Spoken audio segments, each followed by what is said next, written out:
Hello dear students, welcome to our easy class YouTube channel. So ಇವತ್ತಿನ ಈ ಒಂದು ವಿಡಿಯೋದಲ್ಲಿ ಫಸ್ಟ್ ಪಿ ಯು ಸಿಗೆ ಕೆಮಿಸ್ಟ್ರಿಗೆ ಸಂಬಂಧಪಟ್ಟಂಗೆ ಇಂಪಾರ್ಟೆಂಟ್ ಕ್ವಶನ್ಸನ್ನು ನೋಡೋಣ. ಸೊ ಈ ಹಿಂದಿನ ವಿಡಿಯೋದಲ್ಲಿ ನಾವು ಆಲ್ರೆಡಿ ಸಪ್ರೇಟಾಗಿ ಈ ಚಾಪ್ಟರ್ದಿಂದ ಇಂಪಾರ್ಟೆಂಟ್ ಕ್ವಶನ್ಸನ್ನು ನೋಡಿದ್ವಿ. ಸೊ ಈ ಒಂದು ವಿಡಿಯೋದಲ್ಲಿ ಕ್ವಿಕ್ಕಾಗಿ ರಿವಿಷನ್ ಮಾಡೋಣ. ಸೊ ಯಾರು ಕೂಡ ಇನ್ನೂ ಈ ಹಿಂದಿನ ವಿಡಿಯೋ ನೋಡಿಲ್ಲ ಅವರು ಕೂಡ ನೋಡ್ಬೋದು. ಸೊ ಈ ವಿಡಿಯೋದಲ್ಲಿ ನಿಮಗೆ ನಾಳೆ ಅಥವಾ ನಾಡೋದು ಕೆಮಿಸ್ಟ್ರಿ ಎಕ್ಸಾಮಿಗೆ ಹೆಲ್ಪ್ ಆಗುವಂತೆ ಅಟ್ಲೀಸ್ಟ್ 55 to 60 ಮಾರ್ಕ್ಸ್ ಯಾವ ರೀತಿ ಸ್ಕೋರ್ ಮಾಡಬೇಕು ಅನ್ನೋದನ್ನು ಈ ಒಂದು ವಿಡಿಯೋದಲ್ಲಿ ಎಕ್ಸ್ಪ್ಲೇನ್ ಮಾಡ್ತೀನಿ. ಸೊ ಕಂಪ್ಲೀಟಾಗಿ ಈ ವಿಡಿಯೋನ ನೋಡಿರಿ. So some basic concepts of chemistry ನಿಮಗೆ ಇಂಪಾರ್ಟೆಂಟ್ ಚಾಪ್ಟರ್ ಆಗ್ತದೆ. ಸೊ ಈ ಒಂದು ಚಾಪ್ಟರ್ದಿಂದ ಅರೌಂಡ್ 20 ಮಾರ್ಕ್ಸ್ ಕ್ವಶನ್ಸನ್ನು ಎಕ್ಸ್ಪೆಕ್ಟ್ ಮಾಡ್ಬೋದು. ಸೊ ಇಲ್ಲಿ 1 ಮಾರ್ಕ್ಸ್ ಕ್ವಶನ್ಸ್ ಯಾವ ರೀತಿ ಬರ್ತಾವೆ ಅವನ್ನೆಲ್ಲನೂ ಕೂಡ ಎಕ್ಸ್ಪ್ಲೇನ್ ಮಾಡಿದ್ದೀನಿ, ಅದನ್ನು ಕೂಡ ನೀವು ನೋಡ್ಬೋದು. ಸೊ ಇಲ್ಲಿ 1 ಮಾರ್ಕ್ಸ್ ಕ್ವಶನ್ಸು ಆಲ್ರೆಡಿ ಡಿಸ್ಕಸ್ ಮಾಡಿದಂಗೆ ಇವು 1 ಮಾರ್ಕ್ಸ್ ಇಂಪಾರ್ಟೆಂಟ್ ಕ್ವಶನ್ಸ್ ಆಗ್ತವೆ. ಸೊ ಇವನ್ನ ನೀವು ಕರೆಕ್ಟಾಗಿ ನೋಡ್ಕೊಳ್ರಿ. ಸೊ ಇದೇ ಥರ ನೀವು ಕ್ವಶನ್ಸನ್ನು ಸಾಲ್ವ್ ಮಾಡ್ಕೋಬೋದು. ಸೊ ಅದೇ ರೀತಿಯಾಗಿ ನಿಮ್ಗೆ ಈ ಚಾಪ್ಟರ್ ಒಳಗಡೆ SI ಯೂನಿಟ್ ಏನು ಬರ್ತದಲ್ಲ, SI ಯೂನಿಟ್ ಅದರ ಮೇಲೆ ಒಂದು ಕ್ವಶನನ್ನು ಕೇಳ್ಬೋದು. SI unit of electric current ಆಗಿರ್ಬೋದು, ಮೊಲ್ಯಾರಿಟಿ ಮೇಲೆ ಕ್ವಶನ್ ಬರ್ಬೋದು, ಅಥವಾ ಮೊಲ್ಯಾಲಿಟಿ ಮೇಲೆ ಕ್ವಶನನ್ನು ಕೇಳ್ಬೋದು. ಆಮೇಲೆ ಮಿಕ್ಸರ್ಸ್ ಮೇಲೆ ಕ್ವಶನ್ ಬರ್ಬೋದು. ಸೊ ಟೈಪ್ಸ್ ಆಫ್ ಮಿಕ್ಸರ್ಸ್ ಮೇಲೆ 1 ಮಾರ್ಕ್ಸ್ ಕ್ವಶನ್ಸನ್ನು ಮಾಡ್ಬೋದು. ಆಮೇಲೆ ಅಟಾಮಿಕ್ ಮಾಸ್ ಯೂನಿಟ್ದು ಕೇಳ್ಬೋದು, ಅದ್ರ ವ್ಯಾಲ್ಯೂ ಎಷ್ಟಾಗ್ತದೆ ಗ್ರಾಮ್ ಒಳಗಡೆ ಅದನ್ನು ನೋಡ್ಕೊಳ್ರಿ. ಸೊ ಎಲ್ಲ 1 ಮಾರ್ಕ್ಸ್ ಇಂಪಾರ್ಟೆಂಟ್ ಕ್ವಶನ್ಸನ್ನು ನೀವು ನೋಡ್ಕೊಳ್ರಿ. ಸೊ ಅದರ ಜೊತೆಗೆ ಈ ಚಾಪ್ಟರ್ದಿಂದ ಬರ್ತಕ್ಕಂಥ ಇಲ್ಲಿ ನೋಡಿರಿ ಇನ್ನೊಂದೆರಡು ಕ್ವಶನ್ ಇದ್ದಾವೆ. SI unit of substance, SI unit ಮೇಲೆ. ಸೊ ಇಲ್ಲಿಂದ SI ಯೂನಿಟ್ ಮೇಲೆ ಒಂದು ಕ್ವಶನನ್ನು ನಾವು ಎಕ್ಸ್ಪೆಕ್ಟ್ ಮಾಡ್ಬೋದು. ಸೊ ಆಮೇಲೆ express the following numbers in scientific notation. So ಕೆಲವೊಂದು ಡಿಸ್ಟಿಕ್ ಒಳಗಡೆ ಈ ಥರ ಕ್ವಶನನ್ನು 3 ಮಾರ್ಕ್ಸಿಗೆ ಕೇಳ್ತಾ ಇದ್ದಾರೆ. ಸೈಂಟಿಫಿಕ್ ನೋಟೇಷನಲ್ಲಿ ಬರೀಬೇಕು, ಅಥವಾ 2 ಕೊಟ್ಟು 2 ಸೈಂಟಿಫಿಕ್ ನೋಟೇಷನಲ್ಲಿ ಬರೆಯೋದಾಗಿರ್ಬೋದು, 3 ಕೊಟ್ಟು 3 ಸೈಂಟಿಫಿಕ್ ನೋಟೇಷನಲ್ಲಿ ಬರೆಯೋದು ಆಗಿರ್ಬೋದು. ಆಮೇಲೆ number of significant figures. So significant figures ಎಷ್ಟಿದಾವ ಅದನ್ನು ಮೆನ್ಷನ್ ಮಾಡಬೇಕು. ಈ ಥರ ಕ್ವಶನ್ಸನ್ನು ನೀಟಾಗಿ ಪ್ರಾಕ್ಟೀಸ್ ಮಾಡಿಕೊಳ್ರಿ. ಸೊ ಇದ್ರ ಜೊತೆಗೆ ಲಾಸನ್ನು ಕೇಳ್ಬೋದು. Law of conservation of mass ಆಗಿರ್ಬೋದು, ಅವೋಗಾಡ್ರೋಸ್ ಲಾ ಕೇಳ್ಬೋದು. ಆಮೇಲೆ ಡಿಫೈನ್ ಅಟಾಮಿಕ್ ಮಾಸ್ ಯೂನಿಟ್ ಅಂತೇಳಿ ಕ್ವಶನ್ ಕೊಡ್ಬೋದು. ಮೋಲ್, ಡಿಫೈನ್ ಮೋಲ್ ಆಗಿರ್ಬೋದು. ಆಮೇಲೆ ಡಿಫೈನ್ ಲಿಮಿಟಿಂಗ್ ರಿಯೇಜೆಂಟು, ಆಮೇಲೆ ಡಿಫೈನ್ ಮೊಲ್ಯಾಲಿಟಿ ಅಂಥೇಳಿ ಇವೆಲ್ಲ ಕೂಡ 1 ಮಾರ್ಕ್ಸಿಗೆ ಬರ್ತಕ್ಕಂಥ ಕ್ವಶನ್ಗಳು ಆಗ್ತವೆ. ಸೊ ಇದನ್ನು ನೀವು ಸ್ಕ್ರೀನ್ಶಾಟ್ ತೊಗೊಂಡು ಇದರ ಆನ್ಸರ್ಸನ್ನು ರೆಡಿ ಮಾಡ್ಕೊಳ್ರಿ. ಇವೆಲ್ಲ ಏನಂತಂದರೆ 1 ಮಾರ್ಕ್ಸ್ಗೆ ಬರ್ತಕ್ಕಂಥ ಇಂಪಾರ್ಟೆಂಟ್ ಕ್ವಶನ್ಸ್ಗಳು. ಸೊ ಆಮೇಲೆ ಇನ್ನು 2 ಮಾರ್ಕ್ಸ್ಗೆ ನೋಡಿದರೆ 2 ಮತ್ತು 3 ಮಾರ್ಕ್ಸ್ಗೆ ಬರ್ತಕ್ಕಂಥ ಇಂಪಾರ್ಟೆಂಟ್ ಕ್ವಶನ್ಸು ಇಲ್ಲಿ ನೋಡಿರಿ. ಸೊ 2 ಲಾ ನಿಮಗೆ ಇಂಪಾರ್ಟೆಂಟ್ ಆಗ್ತವೆ. ಆ 2 ಲಾ ಒಳಗಡೆ ಒಂದನ್ನು ಕೇಳ್ಬೋದು. State law of multiple proportion ಆಗಿರ್ಬೋದು, ಆಮೇಲೆ state law of definite proportion ಅದು ಬರ್ಬೋದು. ಆಮೇಲೆ ಮಿಕ್ಸರ್ ಮೇಲೆ ಕ್ವಶನ್ ಬರ್ಬೋದು. ವಾಟ್ ಈಸ್ ಹೆಟ್ರೋಜಿನಸ್ ಮಿಕ್ಸರು, ಆಮೇಲೆ difference between elements and compounds ಆಗಿರ್ಬೋದು. ಸೊ ಎಲ್ಲ ಕೂಡ ಎಕ್ಸಾಮ್ ಒಳಗಡೆ ಬಂದಂಥ ಕ್ವಶನ್ಸು, ಇವನ್ನ ಪ್ರಾಕ್ಟೀಸ್ ಮಾಡ್ಕೊಳ್ರಿ. ಆಮೇಲೆ ವಾಟ್ ಈಸ್ ಡೆನ್ಸಿಟಿ. ಸೊ ಇದರೊಳಗಡೆ most important state law of definite multiple proportion ಮಾಡ್ಕೊಳ್ರಿ. ಆಮೇಲೆ what is density and write the SI unit of density, ಇದು ಕ್ವಶನ್ ಕೂಡ ಬರ್ಬೋದು. ಆಗಲೇ ಹೇಳಿದಂಗೆ ಮಿಕ್ಸರ್ ಮೇಲೆ ಕ್ವಶನ್ ಬರ್ಬೋದು. ಇವೆರಡರೊಳಗಡೆ ಒಂದು ಕ್ವಶನ್ ಇರ್ತದೆ, ಅದನ್ನು ನೀಟಾಗಿ ನೋಡ್ಕೊಳ್ರಿ. Next state law of definite proportion. So multiple proportion definite ಎರಡರೊಳಗಡೆ ಒಂದು ಲಾನ ಕೊಳ್ತಾ ಇದ್ದಾರೆ, ಅದನ್ನು ನೀವು ನೋಡ್ಕೊಳ್ರಿ. ಆಮೇಲೆ ಇದಂತೂ ಫಿಕ್ಸ್ ಕ್ವಶನ್ನು, state law of postulates of Dalton's atomic theory. So Dalton's atomic ಥಿಯರಿದು ಪಾಸ್ಟುಲೇಟ್ಸನ್ನು ಬರೀಬೇಕು. ಸೊ ಇದು ಕೂಡ ಇಂಪಾರ್ಟೆಂಟ್ ಆಗ್ತದೆ. ಆಮೇಲೆ explain the classification of matter. Next ಇದ್ರ ಜೊತೆಗೆ ಈ ಎಲ್ಲ ಥಿಯರಿ ಕ್ವಶನ್ಸ್ ಜೊತೆಗೆ ನ್ಯೂಮರಿಕಲ್ಸ್ ಬರ್ತಾವೆ. ಸೊ ನ್ಯೂಮರಿಕಲ್ಸ್ ಅಂತ ಯಾರೂ ಕೂಡ ಮಿಸ್ ಮಾಡಬೇಡಿ. ಸೊ ಟೋಟಲ್ ನಿಮಗೆ 9 ಮಾರ್ಕ್ಸಿಗೆ ನ್ಯೂಮರಿಕಲ್ಸ್ ಬರ್ತಾವೆ. ಟೋಟಲ್ಲು 6 ನ್ಯೂಮರಿಕಲ್ಸ್ ಕೊಟ್ಟಿರ್ತಾರೆ, ಅದರೊಳಗಡೆ ನೀವು 3 ನ್ಯೂಮರಿಕಲ್ಸನ್ನು ಬರೀಬೇಕು. ಸೊ ಈ ಒಂದು ಚಾಪ್ಟರ್ದಿಂದ ನಿಮಗೆ 3 ನ್ಯೂಮರಿಕಲ್ಸು ಎಕ್ಸಾಮ್ ಒಳಗಡೆ ಬರ್ತಾ ಇದ್ದಾವೆ. ಆ ನ್ಯೂಮರಿಕಲ್ಸ್ ಯಾವ ಥರ ಇರ್ತಾವೆ ಅನ್ನೋದನ್ನು ಕ್ವಶನ್ಸನ್ನು ಇಲ್ಲಿ ನಾವು ಡಿಸ್ಕಸ್ ಮಾಡಿದ್ವಿ. ಸೊ ಇದ್ರ ಜೊತೆಗೆ ಈ ನ್ಯೂಮರಿಕಲ್ಸ್ಗೆ ಆನ್ಸರ್ಸನ್ನು ಕೂಡ ನಮ್ಮ ಚಾನಲ್ನಲ್ಲಿ ಆ್ಯಡ್ ಮಾಡಿದ್ವಿ, ಅದನ್ನು ಕೂಡ ನೀವು ನೋಡ್ಕೋಬೋದು. ಮಾಲಿಕ್ಯುಲರ್ ಫಾರ್ಮುಲಾ ಕ್ಯಾಲ್ಕುಲೇಷನ್ ನ್ಯೂಮರಿಕಲ್ಲು ಬರ್ತದೆ. ಸೊ ಅದನ್ನು ಸಾಲ್ವ್ ಮಾಡಿದ್ದು ಇದೆ, ಅದನ್ನು ಕೂಡ ನೀವು ಡಿಸ್ಕಸ್ಸು ನೋಡ್ಕೋಬೋದು. ಅದ್ರ ಜೊತೆಗೆ ನೆಕ್ಸ್ಟು ಮಾಲಿಕ್ಯುಲರ್ ಮಾಸ್ ಕ್ಯಾಲ್ಕುಲೇಟ್ ಮಾಡೋದಾಗಿರ್ಬೋದು, ಆಮೇಲೆ ಮಾಲಿಕ್ಯುಲರ್ ಫಾರ್ಮುಲಾ ಕ್ಯಾಲ್ಕುಲೇಷನ್ ಆಗಿರ್ಬೋದು. ಇವು 3 ಮಾರ್ಕ್ಸಿಗೆ ಕೇಳ್ತಕ್ಕಂಥ ಇಂಪಾರ್ಟೆಂಟ್ ಕ್ವಶನ್ಸ್ ಆಗಿವೆ. ಆಮೇಲೆ ಎಂಪಿರಿಕಲ್ ಫಾರ್ಮುಲಾ ಡಿರೈವ್ ಮಾಡಿ ಮಾಲಿಕ್ಯುಲರ್ ಫಾರ್ಮುಲಾನ ಕ್ಯಾಲ್ಕುಲೇಟ್ ಮಾಡಬೇಕು. ಈ ಕ್ವಶನ್ಸನ್ನು ಸಾಲ್ವ್ ಮಾಡಿದ್ದು ನಮ್ಮ ಚಾನಲಲ್ಲಿದೆ, ಅದನ್ನು ನೀವು ನೋಡ್ಕೊಳ್ಬೋದು. ಆಮೇಲೆ ಮಾಸ್ ಪರ್ಸಂಟೇಜ್ ಕ್ಯಾಲ್ಕುಲೇಟ್ ಮಾಡಬೇಕು, ಪರ್ಸಂಟೇಜ್ ಕಂಪೋಸಿಷನ್ನು, percentage composition of each elements, so each ಎಲಿಮೆಂಟ್ಸದ್ದು ಪರ್ಸಂಟೇಜ್ ಕಂಪೋಸಿಷನ್ ಕ್ಯಾಲ್ಕುಲೇಟ್ ಮಾಡೋದು. ಸೊ ಆಮೇಲೆ ಪರ್ಸಂಟೇಜ್ ಕಂಪೋಸಿಷನ್ ಆಫ್ ವಾಟರ್ದು, ಇದರೊಳಗೆ ಹೈಡ್ರೋಜನದ್ದು ಆಕ್ಸಿಜನ್ ಪರ್ಸಂಟೇಜ್ ಕ್ಯಾಲ್ಕುಲೇಷನ್ ಮಾಡಬೇಕು. ಅದ್ರ ಜೊತೆಗೆ ಸ್ಟ್ರೈಕೋಮೆಟ್ರಿ ಮೇಲೆ ನಿಮಗೆ ನ್ಯೂಮರಿಕಲ್ಸು ಎಕ್ಸಾಮ್ ಒಳಗಡೆ ಬರ್ತಾ ಇದ್ದಾವೆ. ಸೊ ಇವು ಏನಾಗ್ತಾವೆ ಅಂತಂದರೆ ಇಲ್ಲಿ ಇಂಪಾರ್ಟೆಂಟ್ ಕ್ವಶನ್ಸ್ ಆಗ್ತಾ ಇದ್ದಾವೆ. ಇದು ಏನಾಗಿತ್ತು ಅಂದ್ರೆ ಸಮ್ ಬೇಸಿಕ್ ಕನ್ಸೆಪ್ಟ್ಸ್ ಆಫ್ ಕೆಮಿಸ್ಟ್ರಿಗೆ ಸಂಬಂಧಪಟ್ಟಂಥ ಇಂಪಾರ್ಟೆಂಟ್ ಕ್ವಶನ್ಸು. ಸೊ ಇನ್ನು ಇದ್ರ ಜೊತೆಗೆ structure of atom, so structure of ಎಟಮಲ್ಲೇ ಬರ್ತಕ್ಕಂಥ ಇಂಪಾರ್ಟೆಂಟ್ ಕ್ವಶನ್ಸು ಆಲ್ರೆಡಿ ನೀವು ವಿಡಿಯೋನ ನೋಡಿರ್ಬೋದು. ಸೊ ಇದರೊಳಗೆ ಬರ್ತಕ್ಕಂಥ ಇಂಪಾರ್ಟೆಂಟ್ ಕ್ವಶನ್ಸ್ಗೆ ಸಪ್ರೇಟಾಗಿ ವಿಡಿಯೋ ಮಾಡಿದ್ದೀನಿ, ಇದರಲ್ಲಿ ಶಾರ್ಟಾಗಿ ನಿಮಗೆ ಹೇಳ್ತಾ ಇದ್ದೀನಿ. ಸೊ ಇಲ್ಲಿ 1 ಮಾರ್ಕ್ಸ್ ಕ್ವಶನ್ಸ್ ಯಾವ ರೀತಿ ಬಂದಿದ್ದಾವೆ ಇವನ್ನ ನೋಡ್ಕೊಳ್ರಿ. 1 ಮಾರ್ಕ್ಸ್ಗೆ ಈ ಥರ ಎಲ್ಲ ಕ್ವಶನ್ಸನ್ನು ಕೇಳ್ಬೋದು. ಅಟಾಮಿಕ್ ನಂಬರ್ ಆಗಿರ್ಬೋದು, ಮಾಸ್ ನಂಬರ್ ಆಗಿರ್ಬೋದು, SI unit for frequency unit ಕೇಳ್ಬೋದು, ವೇವ್ಲೆಂತ್ ಆಫ್ ವಿಸಿಬಲ್ ಲೈಟು, ಆಮೇಲೆ ಫೋಟೋ ಎಲೆಕ್ಟ್ರಿಕ್ ಎಫೆಕ್ಟು ಯಾರು ಡಿಸ್ಕವರ್ ಮಾಡಿದರು ಅದನ್ನು ಕೇಳ್ಬೋದು. Then value of Planck's constant, so Planck's constant ವ್ಯಾಲ್ಯೂವನ್ನು ನೋಡ್ಕೊಳ್ರಿ. ಆಮೇಲೆ ಥ್ರೆಶೋಲ್ಡ್ ಫ್ರೀಕ್ವೆನ್ಸಿ ಆಗಿರ್ಬೋದು. ಸೊ ಎಲ್ಲ ಕೂಡ 1 ಮಾರ್ಕ್ಸಿಗೆ ಬರ್ತಕ್ಕಂಥ ಇಂಪಾರ್ಟೆಂಟ್ ಕ್ವಶನ್ಸು. ಆಮೇಲೆ metals used for photo electric effect, ಯಾವ ಮೆಟಲ್ಸನ್ನು ಫೋಟೋ ಎಲೆಕ್ಟ್ರಿಕ್ ಎಫೆಕ್ಟ್ಗೆ ಯೂಸ್ ಮಾಡ್ತಾರೆ. ಆಮೇಲೆ ವ್ಯಾಲ್ಯೂ ಆಫ್ ರಿಡ್ಬರ್ಗ್ ಕಾನ್ಸ್ಟೆಂಟ್ ವ್ಯಾಲ್ಯೂವನ್ನು ಕೇಳ್ಬೋದು. ಸೊ ಇದು 1 ಮಾರ್ಕ್ಸ್ಗೆ ಬರ್ತಕ್ಕಂಥ ಇಂಪಾರ್ಟೆಂಟ್ ಕ್ವಶನ್ಸು. ಆಮೇಲೆ name the first spectral line for hydrogen ಎಟಮದ್ದು ಫಸ್ಟ್ ಸ್ಪೆಕ್ಟ್ರಲ್ ಲೈನ್ ಹೇಳಬೇಕು. ಆಮೇಲೆ value of Rydberg constant, magnetic quantum number, denotes. So ಈ ಮ್ಯಾಗ್ನೆಟಿಕ್ 4 ಕ್ವಾಂಟಮ್ ನಂಬರ್ಸ್ ಬರ್ತಾವೆ, ಅದರೊಳಗಡೆ ಒಂದೊಂದು ನಂಬರ್ ಏನೇನು ಹೇಳ್ತದೆ ಅಂತೇಳಿ ಕ್ವಶನ್ ಕೇಳ್ಬೋದು. ಆಮೇಲೆ ಶೇಪ್ ಆಫ್ S ಆರ್ಬಿಟಲು, ಆಮೇಲೆ ಸ್ಪಿನ್ ಕ್ವಾಂಟಮ್ ನಂಬರ್, ಡಿನೋಟ್ಸ್ ಏನು ಇಂಡಿಕೇಟ್ ಮಾಡ್ತದೆ ಅದನ್ನು ನೋಡ್ಕೊಳ್ರಿ. ಇವಿಷ್ಟು ಏನಂತಂದರೆ ಈ ಚಾಪ್ಟರ್ ಒಳಗಡೆ ಬರ್ತಕ್ಕಂಥ ಸ್ಟ್ರಕ್ಚರ್ ಆಫ್ ಎಟಮ್ನಲ್ಲಿ ಬರ್ತಕ್ಕಂಥ 1 ಮಾರ್ಕ್ಸ್ ಕ್ವಶನ್ಸು, ಹೌದಾ, ಇವನ್ನ ನೋಡ್ಕೊಳ್ರಿ. ಸೊ ಇದ್ರ ಜೊತೆಗೆ ಈ ಚಾಪ್ಟರ್ನಲ್ಲಿ ಬರ್ತಕ್ಕಂಥ 2 ಮಾರ್ಕ್ಸ್ ಮತ್ತು 3 ಮಾರ್ಕ್ಸ್ ಕ್ವಶನ್ಸ್ ಯಾವ ರೀತಿ ಇದಾವೆ ನೋಡ್ರಿ. ಇದರೊಳಗಡೆ ವೆರಿ ಇಂಪಾರ್ಟೆಂಟ್ ಕ್ವಶನ್ಸ್ ಅಂತ ಹೇಳಿದ್ರೆ, ಸೊ ಇದರೊಳಗಡೆ ಫಸ್ಟ್ಗೆ ಏನು ಮಾಡಿರಿ ಅಂದರೆ Rutherford's nuclear model of atom ಒಳಗಡೆ ನೋಡ್ಕೊಳ್ರಿ, ಅದು 3 ಮಾರ್ಕ್ಸ್ ಕ್ವಶನಲ್ಲಿ ಬರ್ತಕ್ಕಂಥದ್ದು. Bohr's model of atom postulates ನೋಡ್ಕೊಳ್ರಿ. ಅದ್ರ ಜೊತೆಗೆ ಇವು ಕೂಡ 2 ಮಾರ್ಕ್ಸಿಗೆ ಕೇಳ್ಬೋದು. ಥಾಮ್ಸನ್ ಮಾಡೆಲ್ ಆಫ್ ಎಟಮ್ ಆಗಿರ್ಬೋದು, ಆಮೇಲೆ ವಾಟ್ ಆರ್ ಐಸೋಟೋಪ್ಸು, ವಾಟ್ ಆರ್ ಐಸೋಬಾರ್ಸ್ ಆಗಿರ್ಬೋದು, ಡೆಫಿನೇಷನು ಎಕ್ಸಾಂಪಲ್ ಬರ್ಬೋದು. ಆಮೇಲೆ ಸ್ಪೆಕ್ಟ್ರಲ್ ಲೈನ್ಸ್ ಆಫ್ ಹೈಡ್ರೋಜನ್ ಎಟಮ್ ಯಾವ ಬರ್ತಾವಲ್ಲ ಆ ಸ್ಪೆಕ್ಟ್ರಲ್ ಲೈನ್ಸನ್ನು ಬರೀಬೇಕು. ನೆಕ್ಸ್ಟು ಹೈಸೆನ್ಬರ್ಗ್ ಅನ್ಸರ್ಟನಿಟಿ ಪ್ರಿನ್ಸಿಪಲ್ ಆಗಿರ್ಬೋದು, ಹೈಸೆನ್ಬರ್ಗ್ ಅನ್ಸರ್ಟನಿಟಿ ಪ್ರಿನ್ಸಿಪಲ್ಲು, ಆಮೇಲೆ ಡಿ ಬ್ರಾಗ್ಲಿ ಇಕ್ವೇಷನು. ಸೊ ಇದನ್ನು ಇಕ್ವೇಷನನ್ನು ಸ್ಟೇಟ್ ಹೈಸೆನ್ಬರ್ಗ್ ಅನ್ಸರ್ಟನಿಟಿ ಪ್ರಿನ್ಸಿಪಲ್ಲು ಆ ಮ್ಯಾಥಮೆಟಿಕಲ್ ಫಾರ್ಮ್ ಆಗಿರ್ಬೋದು. ಆಮೇಲೆ ಡಿ ಬ್ರಾಗ್ಲಿ ಇಕ್ವೇಷನ್ನ ಬರೋದು, ಅದರೊಳಗಡೆ ಟರ್ಮ್ಸನ್ನು ಎಕ್ಸ್ಪ್ಲೇನ್ ಮಾಡೋದು, ಈ ಕ್ವಶನ್ಸ್ ಕೂಡ ಬರ್ಬೋದು.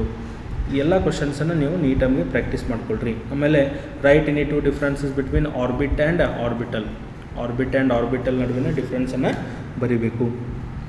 ಆಮೇಲೆ electronic configuration of nickel and copper, ಹೌದಾ. ಸೊ ಇಷ್ಟು 2 ಮಾರ್ಕ್ಸ್ ಕ್ವಶನ್ಸ್ ಆಗಿರ್ತಾವೆ. ಸೊ ಕೆಮಿಸ್ಟ್ರಿ ಒಳಗಡೆ ನಿಮಗೆ 3 ಮಾರ್ಕ್ಸ್ ಕ್ವಶನ್ ಒಳಗಡೆ 2+1 ಅಂತೇಳಿ ಫ್ರೇಮ್ ಮಾಡಿರ್ತಾರೆ. ಸೊ ಇದರೊಳಗಡೆ 2 ಮಾರ್ಕ್ಸ್ ಕ್ವಶನ್ ಆಮೇಲೆ 1 ಮಾರ್ಕ್ಸ್ ಬರಿಬೋದು. ಸೊ ನೀವು ಯಾವುದೇ ಕ್ವಶನನ್ನು ನೀವು ಪ್ರಾಕ್ಟೀಸ್ ಮಾಡಿದರೆ ನೀಟಾಗಿ ಕರೆಕ್ಟಾಗಿ ಪರ್ಫೆಕ್ಟಾಗಿ ಮಾಡ್ಕೊಂಡು ಹೋಗ್ರಿ ಎಕ್ಸಾಮ್ ಒಳಗಡೆ. ಸೊ ಯಾಕಂದರೆ ಇಲ್ಲಿ ಕ್ವಶನ್ಸ್ ಆಲ್ಟರ್ನೇಟಿವ್ ಆಗಿ ಕೇಳ್ತಾ ಇರ್ತಾರೆ. ಸೊ ಇದ್ರ ಜೊತೆಗೆ 3 ಮಾರ್ಕ್ಸ್ ಕ್ವಶನ್ಸ್ ಒಳಗಡೆ ಇಂಪಾರ್ಟೆಂಟ್ ಯಾವುದಂದ್ರೆ ರುದರ್ಫೋರ್ಡ್ಸ್ ಅಲ್ಫಾ ಪಾರ್ಟಿಕಲ್ ಸ್ಕ್ಯಾಟ್ರಿಂಗ್ ಎಕ್ಸ್ಪೆರಿಮೆಂಟ್ ನೋಡ್ಕೊಳ್ರಿ. ಅದರೊಳಗಡೆ ಅಬ್ಸರ್ವೇಷನ್ಸ್ ಆರು ಕೇಳ್ಬೋದು, ಅಥವಾ ಕನ್ಕ್ಲೂಷನ್ಸ್ ಆರು ಕೇಳ್ಬೋದು, ಅಥವಾ ಪಾಸ್ಟುಲೇಟ್ಸ್ ಕೇಳ್ಬೋದು. ಸೊ ಪಾಸ್ಟುಲೇಟ್ಸು ವೆರಿ ಇಂಪಾರ್ಟೆಂಟ್, ಇದು ಭಾಳಷ್ಟು ರಿಪೀಟ್ ಆಗಿದೆ. ಇದು ಕೇಳಿರಲಿಲ್ಲ ಅಂದರೆ ಅಬ್ಸರ್ವೇಷನ್ಸ್ ಅಥವಾ ಕನ್ಕ್ಲೂಷನ್ಸು ಬಂದಿರ್ತಾವೆ. 3 ಮಾರ್ಕ್ಸ್ ಒಳಗಡೆ ರುದರ್ಫೋರ್ಡ್ಸ್ ಅಲ್ಫಾ ಪಾರ್ಟಿಕಲ್ ಸ್ಕ್ಯಾಟ್ರಿಂಗ್ ಎಕ್ಸ್ಪೆರಿಮೆಂಟ್ ಮಾಡ್ಕೊಳ್ರಿ. ಅದ್ರ ಜೊತೆಗೆ ಸೊ ಇದರೊಳಗಡೆ ಮತ್ತೆ ಯಾವ ಇಂಪಾರ್ಟೆಂಟ್ ಕ್ವಶನ್ಸ್ ಇದಾವೆ ಅಂತಂದ್ರೆ photo electric effect. So Rutherford's alpha particle scattering experiment ಆಗಿರ್ಬೋದು. ಅದ್ರ ಜೊತೆಗೆ ಒಂದು ಬೋರ್ಸ್ ಮಾಡೆಲ್ ಆಫ್ ಎಟಮ್, ಇದು ಕೂಡ ವೆರಿ ಇಂಪಾರ್ಟೆಂಟ್ ಆಗ್ತದೆ. ಈ ಕ್ವಶನ್ಸು ಬಂದಿರ್ತದೆ. ಈ 2 ಪಾಸ್ಟುಲೇಟ್ಸ್ ಒಳಗಡೆ 1 ಪಾಸ್ಟುಲೇಟ್ಸ್ ಬರ್ತದೆ. ರುದರ್ಫೋರ್ಡ್ಸರೇ ಇರ್ಬೋದು ಅಥವಾ ಬೋರ್ಸ್ ಇರ್ಬೋದು, ಎರಡನ್ನೂ ಫಸ್ಟ್ ಮಾಡ್ಕೊಳ್ರಿ. ಅದ್ರ ಜೊತೆಗೆ ಉಳಿದಿದ್ದು ಕ್ವಶನ್ಸನ್ನು ಮಾಡ್ಕೊಳ್ರಿ. ಇನ್ ಕೇಸ್ ಇವೆರಡೂ ಬಂದಿರಲಿಲ್ಲ ಅಂದ್ರೆ ಉಳಿದಂಥ ಕ್ವಶನ್ಸು ಬಂದಿರ್ತಾವೆ.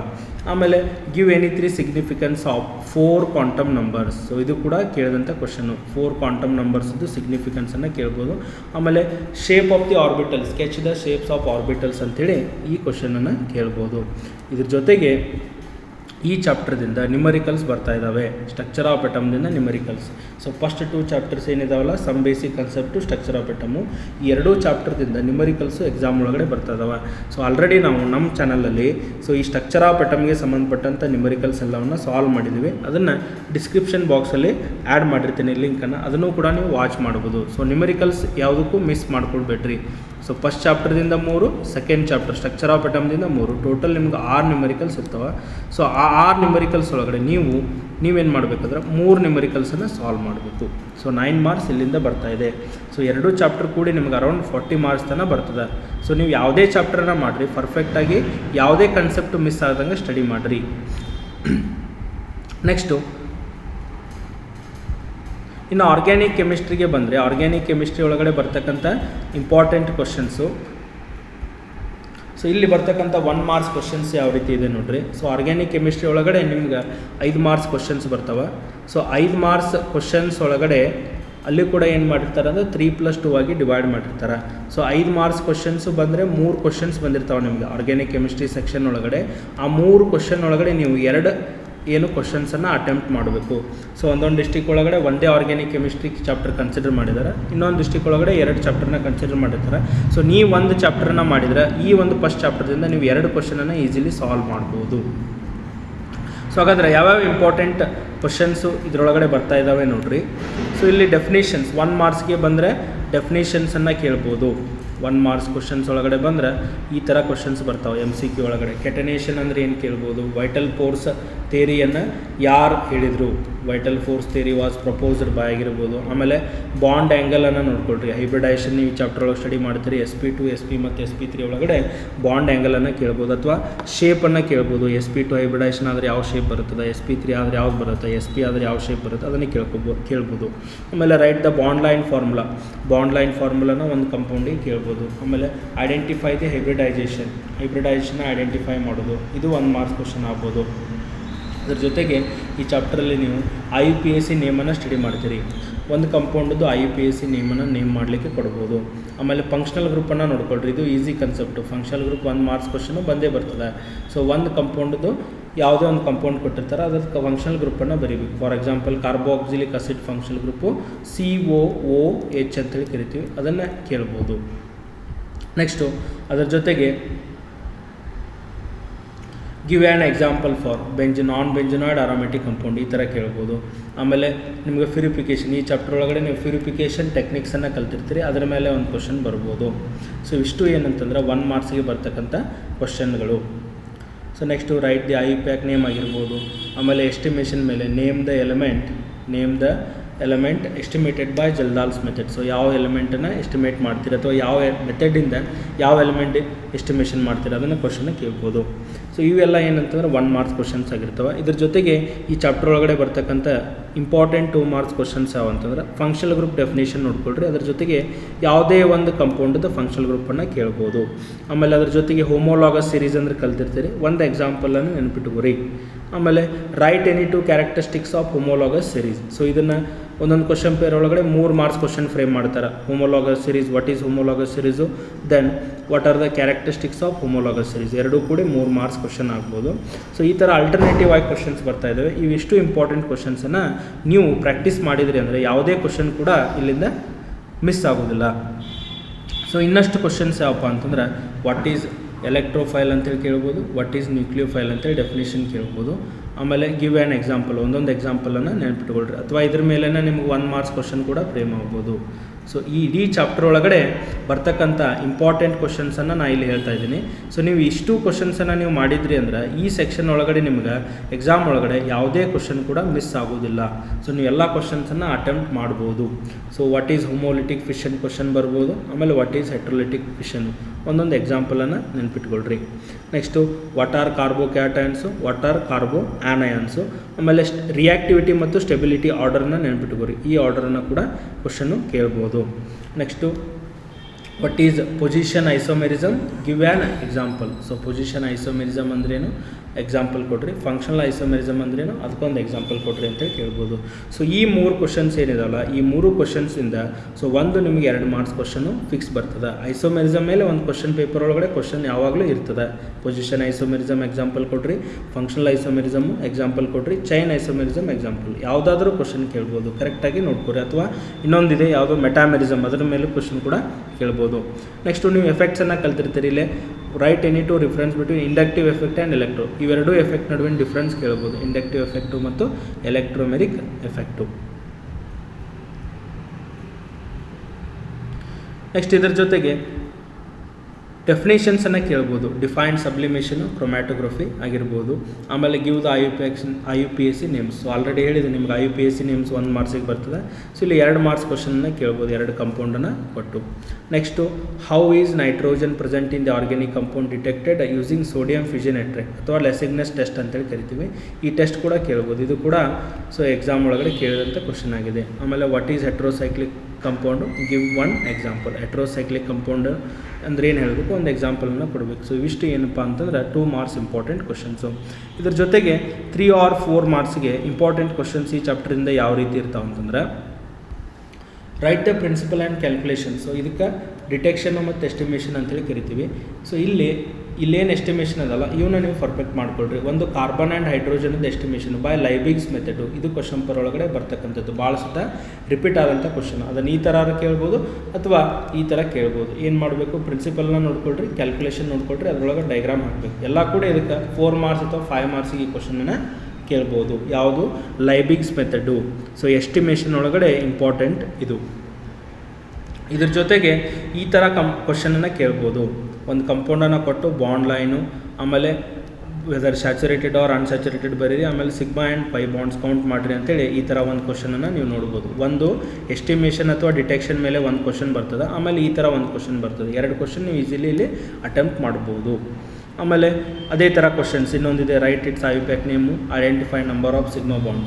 ಸೊ ಇದನ್ನೇ ಇದೇ ಒಂದು ಕಂಪೌಂಡ್ ಕೊಟ್ಟು 5 ಮಾರ್ಕ್ಸ್ ಕ್ವಶನ್ ಫ್ರೇಮ್ ಮಾಡ್ಬೋದು, ಹೌದಾ. ಸೊ 5 ಮಾರ್ಕ್ಸ್ ಕ್ವಶನ್ ಯಾವ ರೀತಿ ಬರ್ಬೋದು, ಒಂದು IUPAC ನೇಮ್ ಅಂತ ಕೇಳ್ಬೋದು, ಸಿಗ್ಮಾ ಮತ್ತು ಪೈ ಬಾಂಡ್ಸ್ ಕೌಂಟ್ ಮಾಡಿದೆ ಅಂತ ಕೇಳ್ಬೋದು, ಆಮೇಲೆ ಹೈಬ್ರಿಡೈಸೇಷನ್ ಐಡೆಂಟಿಫೈ ಮಾಡಂತ ಕೇಳ್ಬೋದು, ಆಮೇಲೆ compound is saturated or unsaturated, ಎಲ್ಲ ಕೂಡ 5 ಪಾಯಿಂಟ್ಸನ್ನು ಇದರೊಳಗಡೆ ಬಂದಿರ್ತದೆ. ಇದು ಬಂದಿರ್ಕಿಲ್ಲ ಅಂದ್ರೆ so will get how nitrogen estimated by Dumas method ಅಂತೇಳಿ ಕೇಳ್ಬೋದು. Then how halogen is estimated by Carius method. So ಈ ಒಂದು ಆರ್ಗ್ಯಾನಿಕ್ ಕೆಮಿಸ್ಟ್ರಿ ಸೆಕ್ಷನಲ್ಲಿ ಸೊ ನಿಮ್ಗೆ 3-5 ಮಾರ್ಕ್ಸ್ ಕ್ವಶನ್ಸ್ ಬಂದಿರ್ತಾವೆ. ಆ 3-5 ಮಾರ್ಕ್ಸ್ ಕ್ವಶನ್ ಒಳಗಡೆ ಒಂದು ಈ ಥರ ಕ್ವಶನ್ನು 100% ಬರ್ತದೆ, ಒಂದು ಕ್ವಶನ್ನು. ಅದರ ಜೊತೆಗೆ ಎಸ್ಟಿಮೇಷನ್ದಿಂದ ಈ ಕ್ವಶನರ ಬರ್ಬೋದು, ಆಮೇಲೆ ಎಸ್ಟಿಮೇಷನ್ದಿಂದ ಈ ಕ್ವಶನ್ ಅಥವಾ ಕಾರ್ಬನ್ ಆ್ಯಂಡ್ ಹೈಡ್ರೋಜನ್ ಎಸ್ಟಿಮೇಷನು ಬರ್ಬೋದು. How is nitrogen estimated by Dumas method, how is halogen estimated by Carius method. So ಅದಕ್ಕೆ ನೀಟಾಗಿ ಡೈಗ್ರಾಮನ್ನು ಡ್ರಾ ಮಾಡಿ ಪ್ರಿನ್ಸಿಪಲನ್ನು ಬರೆದು ಕ್ಯಾಲ್ಕುಲೇಷನ್ಸನ್ನು ಶೋ ಮಾಡಬೇಕು. ಅವಾಗ ನಿಮಗೆ ಕಂಪ್ಲೀಟಾಗಿ 5 ಮಾರ್ಕ್ಸು ಸಿಗ್ತದೆ. ಸೊ 3 ಕ್ವಶನಲ್ಲಿ ನೀವು ಆರ್ಗ್ಯಾನಿಕ್ ಕೆಮಿಸ್ಟ್ರಿ ಸೆಕ್ಷನಲ್ಲಿ ನೀವು 2 ಕ್ವಶನ್ಸನ್ನು ಬರೀಬೇಕು. ಸೊ ಈ ಒಂದು ಚಾಪ್ಟರ್ ಯಾರ್ಯಾರಿಗೆಲ್ಲ ಇರ್ತದಲ್ಲ ಇವು ಇಂಪಾರ್ಟೆಂಟ್ ಕ್ವಶನ್ಸ್ ಆಗಿರ್ತವೆ. ಸೊ ಈ ಒಂದು ವಿಡಿಯೋದಿಂದ ನೀವು easily 55 to 60 marks, at least 50 marks, maximum 60 ಮಾರ್ಕ್ಸನ್ನು ಈಸಿಲಿ ಸ್ಕೋರ್ ಮಾಡ್ಬೋದು. ಸೊ ಎಲ್ಲ ಕ್ವಶನ್ಸನ್ನು ನೀಟಾಗಿ ಪ್ರಾಕ್ಟೀಸ್ ಮಾಡ್ಕೊಳ್ರಿ. ಸೊ ಇದ್ರದ್ದು ಡೀಟೇಲ್ ವಿಡಿಯೋವನ್ನು ನಮ್ಮ ಚಾನಲಲ್ಲಿ ಆಲ್ರೆಡಿ ಆ್ಯಡ್ ಮಾಡಿದ್ದೀವಿ. ಸೊ ಇದು ಕ್ವಿಕ್ ರಿವಿಷನ್ ಆಗಿತ್ತು, ಇಲ್ಲಿ ಯಾವ ಇಂಪಾರ್ಟೆಂಟ್ ಕ್ವಶನ್ಸ್ ಬರ್ತಾವೆ ಅಂತೇಳಿ. ಸೊ ಇದು ನಿಮ್ಗೆ ಹೆಲ್ಪ್ಫುಲ್ ಆಗಲಿ ಅಂತೇಳಿ ಆ್ಯಡ್ ಮಾಡಿದ್ದೀವಿ. Okay, thank you.